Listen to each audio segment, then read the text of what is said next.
네, 앞으로 2년 동안 새누리당을 이끌어갈 당 대표 비박 계열로 불리는 김무성 의원이 대표로 선출이 됐습니다. 이른바 박심을 대표하는 서청원 의원 대신 김무성 의원을 당 대표로 선출한 새누리당. 현재 권력보다는 미래 권력을 선택했다. 이런 얘기까지 나오고 있는데요. 앞으로 새누리당 어떤 모습 보여줄지 전당대회 결과 전문가와 함께 자세히 분석해 보겠습니다. 윤종빈 명지대 교수, 장성호 배재대 교수 자리에 함께했습니다. 두 분 안녕하십니까? 네, 안녕하세요. 예. 어제 한 6시쯤 발표가 이제 결정이 났는데 한 5시쯤부터 어떻게 되는 거야? 많이들 궁금해 했었거든요.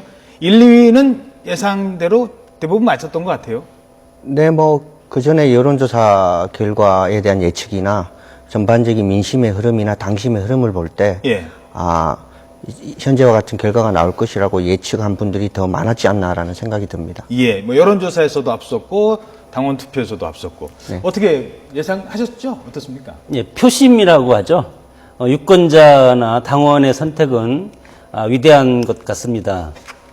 이 시대가 나갈 어떤 당의 지도자를 선택하는데 지난 6.4 지방선거에도 마찬가지 아니었습니까? 여야가 싸우지 말고 세월호 이후에 전국을 정상화시키라는 그런 여야 무승부 그런 것을 국민들이 선택을 해줬고 이번에도 마찬가지로 친박과 비박을 없애라. 이것이 이번 전당대회의 핵심 포인트였고 그리고 비박과 친박을 서로 아우를 수 있는 대표는 김무성 후보였다. 이렇게 당원들이 선택한 것 같습니다. 예. 자, 오늘 아침 신문에 다 일면에 사진까지 나왔습니다만 그 만세를 부르는 이 모습까지 나왔죠. 녹취 한번 들어보겠습니다. 당선 소감 한번 보시죠. 여러분이 내리신 명령을 하늘처럼 받들겠습니다. 오늘의 영광을 무거운 책임으로 받아들이고 약속대로 제 온몸을 던지겠습니다, 여러분! 자, 일부 언론에서는 친박의 몰락이다까지 얘기를 하고 있는데요. 그 정도까지 판단을 하십니까? 어떻습니까? 그런 표현을 조금 현재로서는 지나친 것 같고요. 예.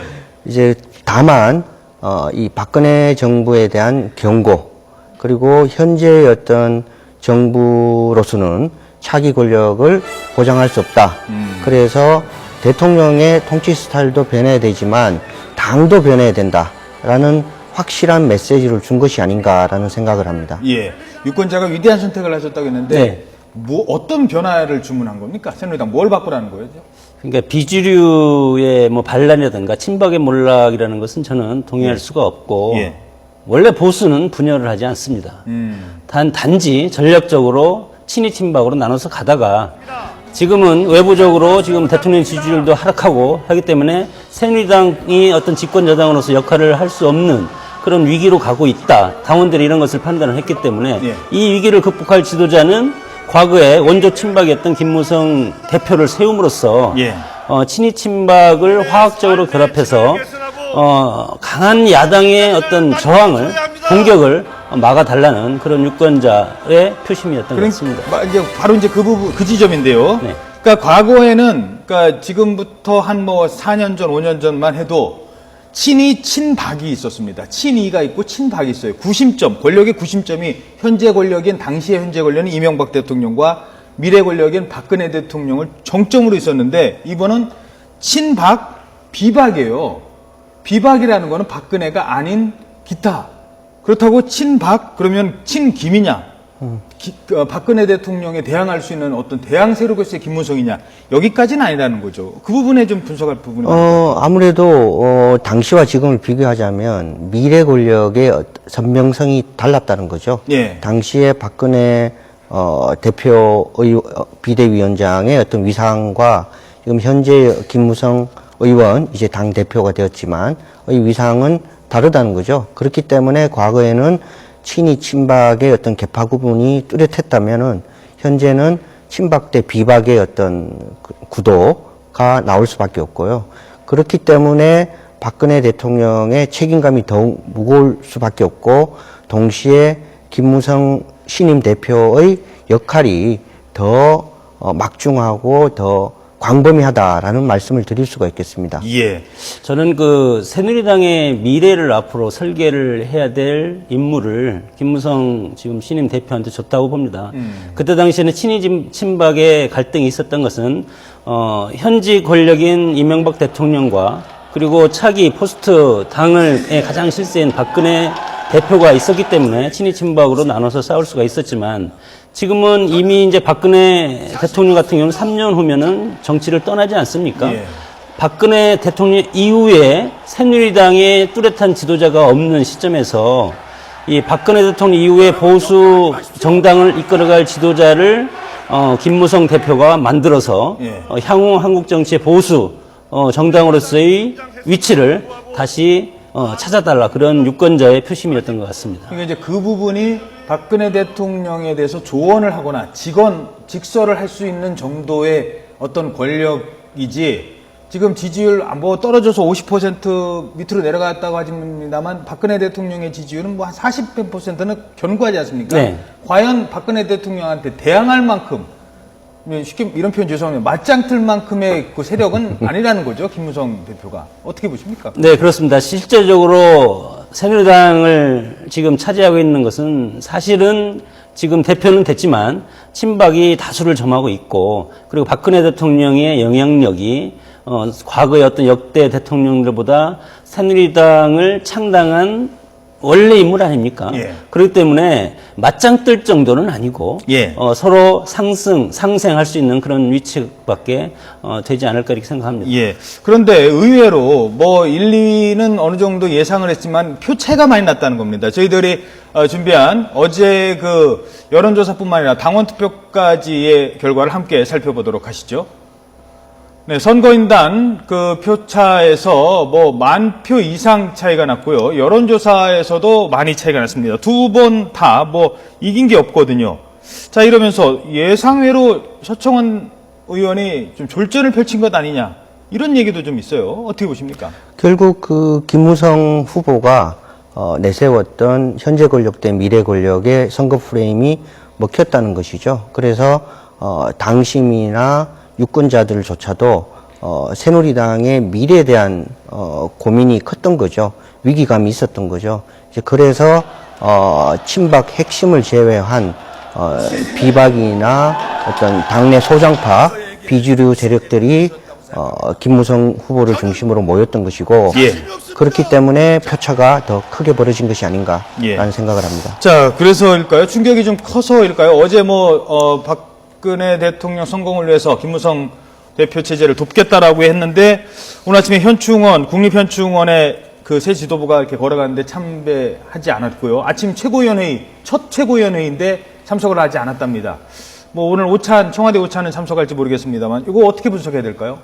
개인이 서청원 최고위원이 전당대회 동안 뭐 여러 가지 강한 드라이브를 한 거에 대한 어떤 충격이 일정 부분 있을 겁니다. 예.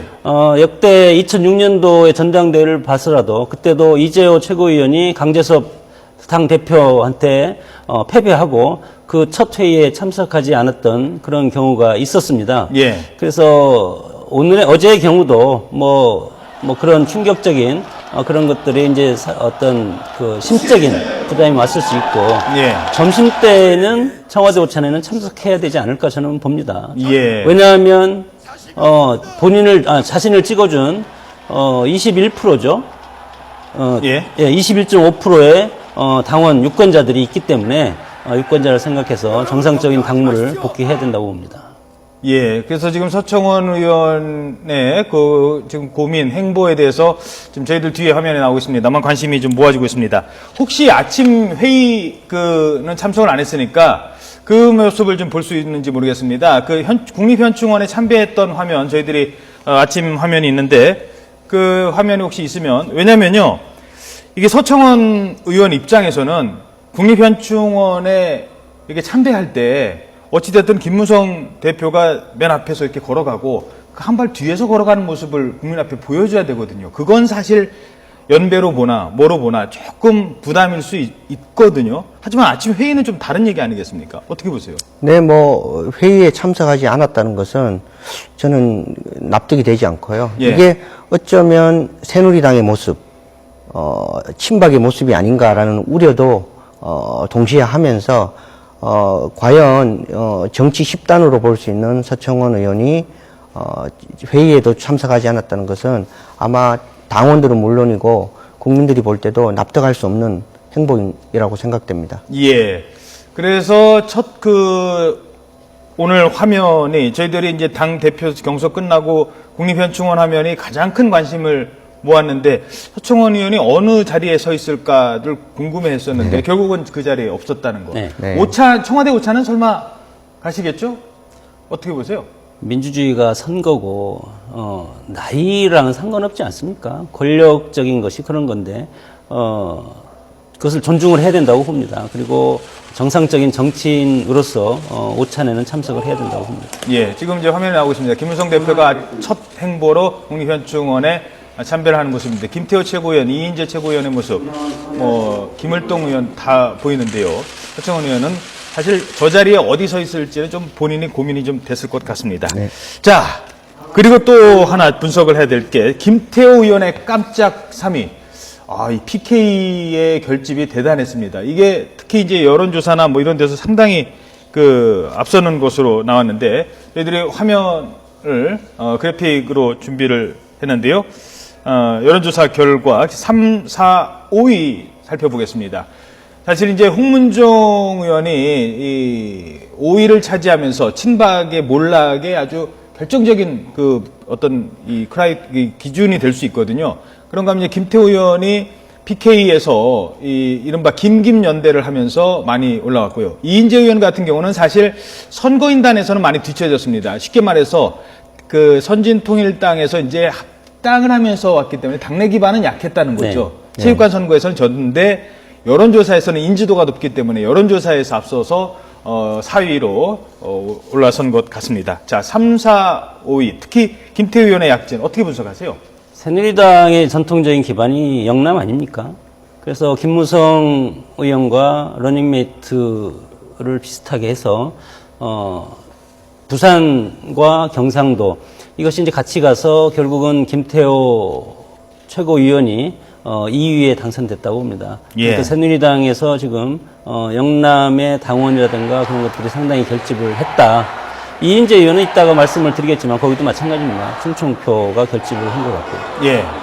어떻게 보십니까? 네, 김태호 의원의 경우에는 이명박 정부 때 48세의 나이로 총리 후보로 깜짝 발탁이 됐지 않습니까? 예.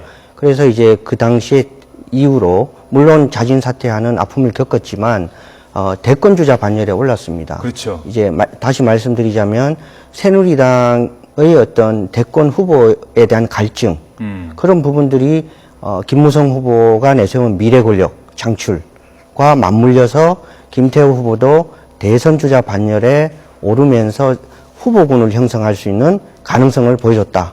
이런 말씀을 드릴 수가 있겠습니다. 예.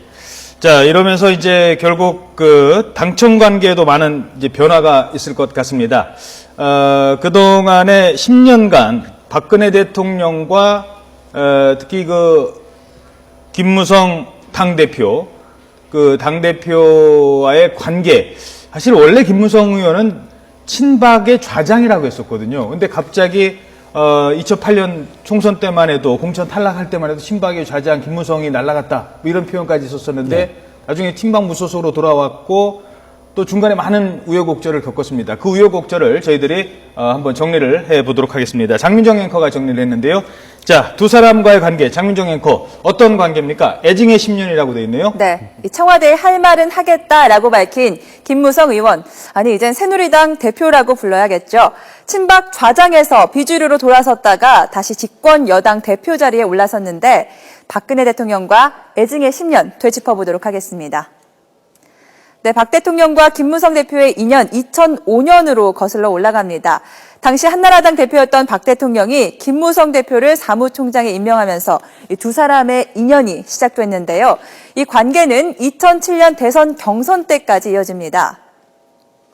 네, 이명박 전 대통령과 박근혜 대통령이 한나라당 경선에서 맞붙었을 때 김무성 대표는 이 박 대통령 캠프의 조직총괄 본부장을 맡아서 총력 지원을 했습니다.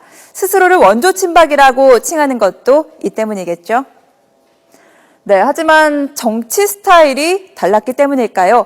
이명박 전 대통령이 당선되면서 두 사람은 조금씩 멀어집니다. 급기야 세종시 수정안이 국회에 제출되면서 두 사람은 갈라섰는데요. 박 대통령은 세종시 원안을 고수했고 김무성 대표는 수정안이 부결돼선 안 된다며 다른 행보를 보였습니다. 이때부터 김무성 대표가 박근혜 대통령을 떠났다, 탈박했다 이런 말이 나왔습니다. 자, 그러다 2012년 대선을 치르면서 다시 손을 잡습니다. 김무성 대표가 캠프 총괄 본부장을 맡아서 박 대통령 당선에 1등 공신이 된 건데요. 하지만 이후에도 관계가 완전히 회복되지는 않은 것 같습니다. 다음 보겠습니다. 네, 최근 김무성 대표는 청와대에 할 말은 하겠다며 쓴소리를 내놓았는데요. 주요 발언들 보겠습니다. 독선에 빠진 권력이라 규정하진 않겠지만 일부 그런 기미가 나타났다.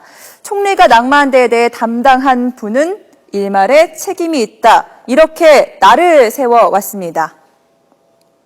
네, 그리고 오늘 청와대에서는 새누리당의 새로운 지도부와 박근혜 대통령이 오찬을 갔습니다. 어떤 이야기가 오갈지 무척 궁금한데요. 김무성 대표가 새누리당 당대표로 있는 앞으로의 2년, 협력과 견제를 통해서 건강한 당천 관계를 이어갈 수 있을지 기대해 보겠습니다. 네, 건강한 당청 관계. 하지만 대통령한테 바로 대표되자마자 쓴소리를 날리거나 그럴지는 않을 거로 보는데, 예. 문제는 대통령한테는 쓴소리는 조금 자제를 해도 비서실장, 김기춘 비서실장한테는 그런 얘기를 할 수도 있지 않을까라는 얘기가 좀 나오고 있습니다. 실제로요, 앞서도 장민정 기자가 얘기했습니다. 문창극 총리 후보 낙마 직후에 쓴소리를 날린 적이 있었거든요. 그 발언 잠깐 들어보고 질문 드리겠습니다.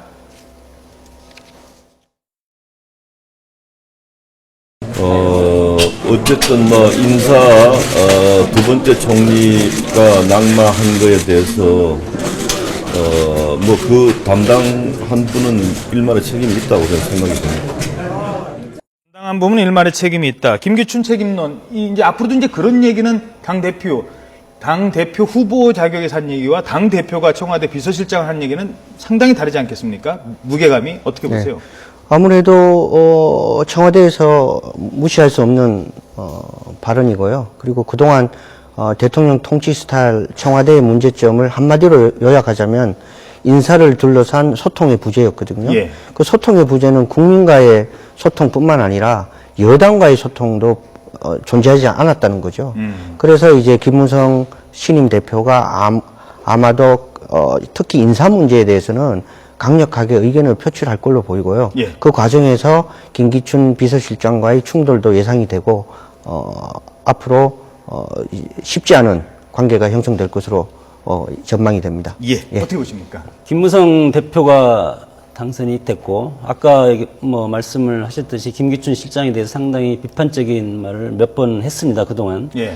그래서 대표로 김무성 의원이 올라왔기 때문에 청와대에서도 이에 대항한 카드를 청와대 포스트에 비서실장을 교체하는 그런 다음 단계로 갈 수밖에 없다. 네. 그래서 예를 들어서 홍사덕 의원 같은 그런 분들이 당대표 김무성 대표랑 상당히 소통하는 지금까지 관계를 가져왔기 때문에 청와대의 인적 포스트도 이거에 맞춰서 바뀔 가능성이 상당히 크다고 봅니다. 예, 알겠습니다. 자, 이번에는 새정치민주연합 얘기를 해보도록 하겠습니다. 물론 어제 새누리당이 전당대회를 했기 때문에 새누리당 전당대회 비중을 많이 둔 것, 시청자 여러분께 양해를 바라겠고요. 새정치민주연합 당대표, 지금 수원벨트를 지키러 갔답니다. 어제 갔는데, 손학규 전 대표가 수원이 생각보다 이게 어렵네 이런 얘기를 했답니다. 그래서 이게 무슨 꾀병인지 아니면 진짜 그런 건지 아무튼 새정치민주연합이 공천 이후 좀 긴장을 좀 하는 모습을 좀 보이고 있거든요. 자, 수도권을 챙기러 간 새정치연합 대표들 어떻게 보십니까?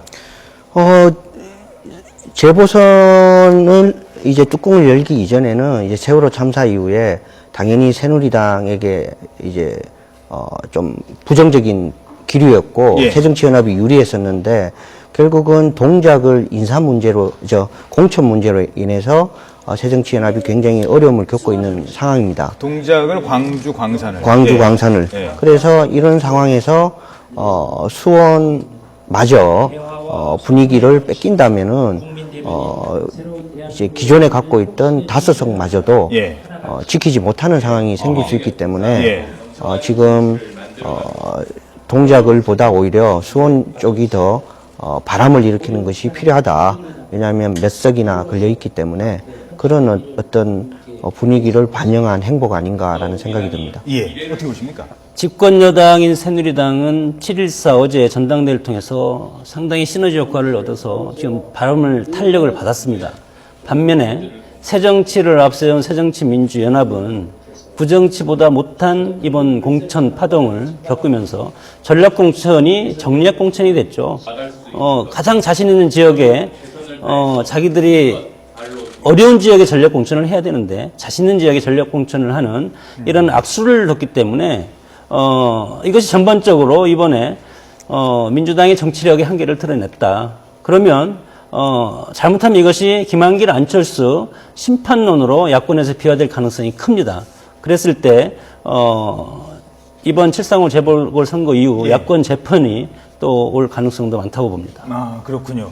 그 재보궐 지금 뭐 아직은 저희들이 시간이 많지 않아서 재보궐 얘기는 뭐 다음 기회로 네. 좀 미루겠습니다만 전반적으로 일단 공천에 대한 평가 이거는 어떻게 지금 보십니까? 뭐 사실 새누리당도 지금 막판에 뭐 나경원 전 의원 영입하는 과정에서 이렇게 좀 어려움을 좀 겪었고 특히 이제 새정치민주연합은 권은희 전 수사과장 얘기로 좀 내용을 계속 겪고 있거든요.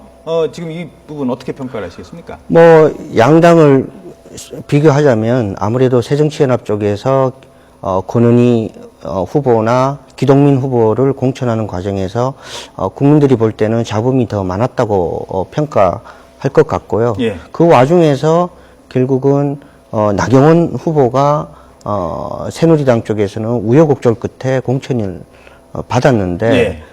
최근 여론조사에 따르면 나경원 후보가 굉장히 앞서는 걸로 50%가 넘는 걸로 나오고 예. 있습니다. 거의 뭐 2배에 약간 못 미치는 예.